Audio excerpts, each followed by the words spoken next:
Hello friends, आज मैं 72 BPSC का स्ट्रेटजी बता रही हूँ। अब मात्र 90 डेज बचे हुए हैं। जिन स्टूडेंट को लगातार पीटी नहीं हो रहा है उनके वो बनली और पीटी का ही तैयारी करें, मगर जो मेंस भी लिख रहे हैं वो मेंस और पीटी दोनों साथ में लेके चल सकते हैं। अभी फिर अब 71 बीपीएससी का मेंस अभी शुरू हो रहा है। बाकी 70 जिनका पीटी नहीं हुआ है 71 में, वो आराम से 72 बीपीएससी के लिए पीटी की प्रिपरेशन में लग जाए। जैसा कि मालूम ही है कि 1220 सीटों की अधियाचना बीपीएससी के पास चली गई है, जो 1300 सीट होने की संभावना है, बढ़कर हो जाएगी जब तक वैकेंसी निकलेगी।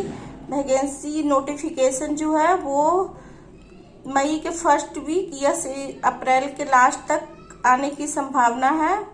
अब पोस्ट के बारे में तो पता ही है कि एसडीएम और डीएसपी के 120 प्लस सीटें हैं। फ्रेंड्स, एग्जाम 26 जुलाई को होगी, जो संडे को रहेगी, संडे को पड़ेगी। आगे मैं ये बताना चाह रही हूँ फ्रेंड्स, ये आखिरी 90 डेज की स्ट्रेटजी क्या होनी चाहिए जो पीटी 100% कन्फर्म हो जाए। 90 डेज में हम किस तरह से पढ़ें कि पीटी किसी भी कंडीशन से नहीं रुके। सबसे पहले ये जानिए कि सबसे ज्यादा क्वेश्चन किस पेपर से पूछा जाता, किस सब्जेक्ट से क्वेश्चन पूछा जाता। तो सबसे ज्यादा इंडियन हिस्ट्री से 30 क्वेश्चन से होते हैं, साइंस से 30 क्वेश्चन से, करंट अफेयर से 30 क्वेश्चन से होते हैं, बिहार स्पेशल से 20 क्वेश्चन, ज्योग्राफी से 10 क्वेश्चन और पॉलिटी से 10 क्वेश्चन, इकोनॉमी से 10 क्वेश्चन, अब मैथ और रीजनिंग का 10 क्वेश्चन, सब मिला के 150 क्वेश्चन होते हैं फ्रेंड्स। जो इसी तरह के लमसम लगभग इतना ही ऐसा ही क्वेश्चन बीपीएससी पूछता है।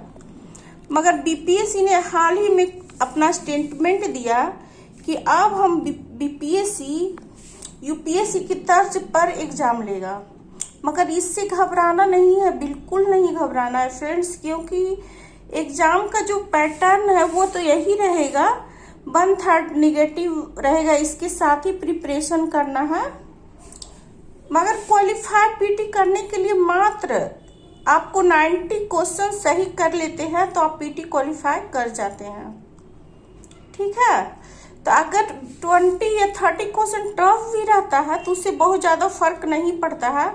हम क्वालिफाई करने के लिए 110 क्वेश्चन का टारगेट लेके पीटी में चलेंगे, जिससे कि पीटी 100% कंफर्म हो जाए। कहीं पर भी कल से ही पीटी का एग्जाम 26 जुलाई को है और देकर एग्जाम आने के बाद तुरंत मेंस की प्रिपरेशन में लग जाए, क्योंकि मेंस और इंटरव्यू के बाद ही नंबर जुटने पर ही क्वालिफाई होते हैं। पीटी तो सिर्फ क्वालिफाइंग होते हैं, मेंस और इंटरव्यू का नंबर जुटता है तभी हमको उसी अनुसार पोस्ट मिलता है। फ्रेंड्स, मैं ये आपको ये बताना चाहती हूँ कि आखिरी का जो 90 डेज है उसकी स्ट्रेटजी इस तरह से बना लीजिए, जिससे कि आप 1 से लेकर 90 डेज तक लिख लीजिए। अब कल से अगर स्टार्ट करना चाहते हैं तो कल से भी कर सकते हैं, या आज से अगर स्टार्ट करना चाहते हैं तो आज, तो अब टाइम लास्ट शाम हो रही है, इसलिए कल से स्टार्ट एक दिन उसको काटते चले जाइएगा, जिससे कि आपको ना फोकस होके आप पढ़ाई करिएगा। इस तरह से 1, 2, 3 करके अपना 90 डेज तक इसको कैलकुलेट कर लीजिए, क्योंकि समय कैसे निकल जाएगा आपको खुद पता नहीं चलेगा।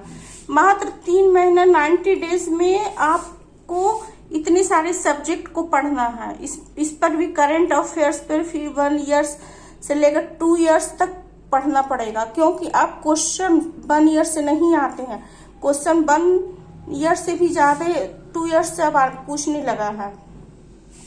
इसलिए मेरे कहने का मतलब ये है फ्रेंड्स कि अगर हम फोकस होकर पढ़ते हैं तो पीटी आसानी से हम क्वालिफाई कर जाते हैं। मेरे कहने का मतलब ये है, अब क्वेश्चन जितना ज्यादा सोल्व करिए, जितना ज्यादा सोल्व करिएगा उतना अच्छा रहेगा। जितना ज्यादा ऑब्जेक्टिव क्वेश्चन बनाइए, ऑब्जेक्टिव क्वेश्चन बनाने से बहुत ज्यादा बेनिफिट होता है। इसके लिए सबसे पहले घटना चक्र का क्वेश्चन बनाइए।